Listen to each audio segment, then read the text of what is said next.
Bapak Ibu Saudara sekalian, perenungan firman Tuhan kita pada hari ini bertema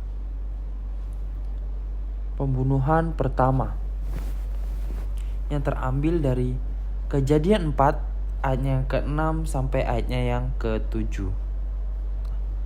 Bapak Ibu Saudara sekalian, saya akan membacakan untuk kita semua. Kejadian 4 ayat yang ke-6 sampai yang ke-7. Firman Tuhan kepada Kain, "Mengapa hatimu panas dan mukamu muram? Apakah mukamu tidak akan berseri jika engkau berbuat baik? Tetapi jika engkau tidak berbuat baik, dosa sudah mengintip di depan pintu. Ia sangat menggoda engkau, tetapi engkau harus berkuasa atasnya." Sekali lagi saya akan bacakan ayat yang ke-7. "Apakah mukamu tidak akan berseri jika engkau berbuat baik? Tetapi jika engkau tidak berbuat baik, dosa sudah mengintip di depan pintu. Ia sangat menggoda engkau, tetapi engkau harus berkuasa atasnya." Nah, Bapak Ibu Saudara sekalian, kita tahu bahwa pembunuhan adalah suatu kejahatan yang paling kejam. Kejahatan yang begitu mengerikan. Karena ini berkaitan dengan menghilangkan nyawa seseorang. Menghilangkan nyawa orang lain yang secara sengaja dan dengan cara yang keji atau sadis. Nah, mengapa pembunuhan berencana itu bisa sampai terjadi, Bapak Ibu sekalian? Banyak faktor yang bisa menyebabkan pembunuhan ini terjadi. Di antaranya adalah persoalan asmara, cintanya ditolak, atau mungkin ada perselingkuhan sehingga pembunuhan terjadi. Atau mungkin karena masalah politik, iri hati, masalah keuangan atau kedudukan dan lainnya. Nah, Bapak Ibu Saudara, namun jika kita tarik akar masalah sebenarnya ada pada diri si pembunuh ini. Orang yang membunuh adalah orang yang bermasalah, yaitu demi memuaskan keinginannya dan perasaannya sendiri, ia sampai menghabisi nyawa seseorang. Nah, Bapak Ibu Saudara, pembunuhan pertama di dunia itu terjadi setelah Adam dan Hawa jatuh ke dalam dosa. Dan pelakunya adalah anak mereka, yaitu ketika Kain membunuh Habel, adik kandungnya sendiri.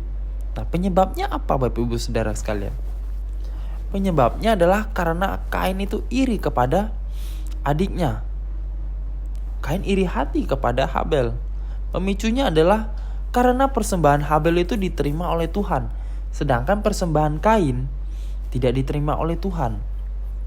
Nah, mengapa sampai persembahan Kain itu tidak diterima? Nah, ada berbagai versi tafsiran.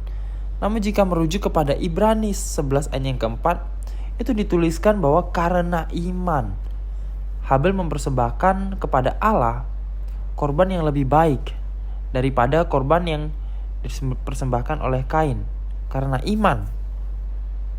Nah, demikian juga di dalam 1 Yohanes pasal 3 ayat 12, di situ menuliskan bahwa segala perbuatan yang Kain lakukan adalah jahat. Nah, Bapak Ibu Saudara, jadi kita bisa melihat bahwa Tuhan lebih melihat pribadi dan hati seseorang, bukan mempermasalahkan jenis persembahannya. Nah, di sini pada dasarnya Kain sudah memiliki hati yang jahat. Juga nyata dalam kisah selanjutnya kita lihat, bukannya menjadi orang yang menintrospeksi diri mengapa persembahannya tidak diterima dan tidak diindahkan Tuhan. Kain malah menjadi marah, Bapak Ibu Saudara. Dia tidak terima bahwa persembahannya tidak diterima oleh Tuhan. Sehingga Allah menegur di ayat yang ke-6. Dikatakan, "Mengapa hatimu panas dan mukamu muram?" Dengan pertanyaan ini seharusnya Kain itu berefleksi, bahwa dia berpikir lebih dalam, mengapa ia sampai marah. Sehingga dia dapat menemukan akar permasalahan dari yang di dalam dirinya itu, yaitu keegoisan itu tadi. Nah, dia tidak mau kalah dari orang lain. Jika pada saat itu Kain sadar bahwa masalahnya bukan pada Habel, tapi pada dirinya sendiri, maka pembunuhan itu tidak harus sampai terjadi. Di dalam ayatnya yang ketujuh, Allah itu sudah mengingatkan kepada Kain bahwa ia harus menguasai atau mengalahkan godaan untuk berbuat dosa. Nah, tetapi Bapak Ibu Saudara sekalian, sangat disayangkan peringatan Allah kepada Kain itu ia abaikan. Ia lebih menuruti nafsu amarahnya yang ia tidak bisa bendung. Dan akhirnya yang ia lakukan adalah merancang suatu pembunuhan dan melakukan pembunuhan yang begitu keji kepada adik kandungnya sendiri. Nah, Bapak Ibu Saudara sekalian, kita melihat bahwa pembunuhan orang yang sengaja membunuh itu tidak serta-merta terjadi begitu saja. Pasti ada pemicunya.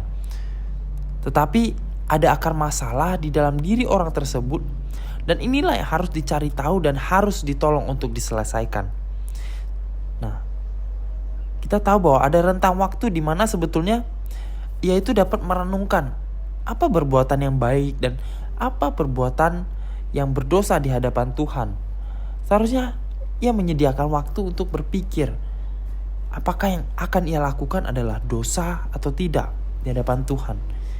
Nah, dan pastinya di sela-sela itu ada teguran Roh Kudus yang berbicara dalam hatinya supaya ia meredakan egonya dan tidak melakukan hal yang demikian.